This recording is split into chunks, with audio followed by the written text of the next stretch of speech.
আসসালামু আলাইকুম। রানীক্ষেতের ভ্যাকসিন কীভাবে দিতে হয় তা দেখিয়ে দিব। দেখতে পাচ্ছেন ভ্যাকসিনের যে বক্স, এখানে ভ্যাকসিনগুলো এখান থেকে বের করে এমন ডিস্টিল ওয়াটারে আপনারা আগে ভ্যাকসিনগুলো গুলিয়ে নেবেন সুন্দর করে। গুলিয়ে নেওয়ার সিস্টেম দেখেন, স্ক্রিনে যেভাবে দেখতে পাচ্ছেন ভিডিওতে সেভাবে এভাবে গুলিয়ে নেবেন।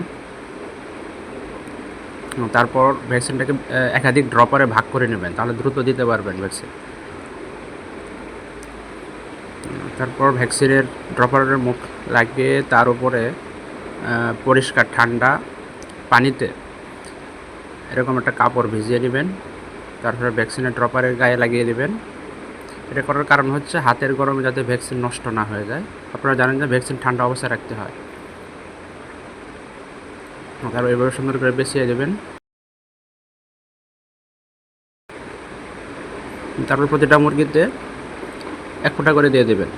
চোখেও দিতে পারেন অথবা মুখেও খাওয়াতে পারেন 1 ফোঁটা করে। তো অনেকে নাকে দেন, এটা দেওয়া করা যাবে না।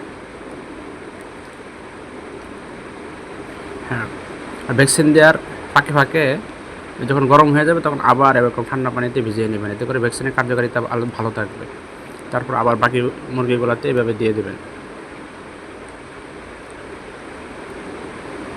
ধন্যবাদ।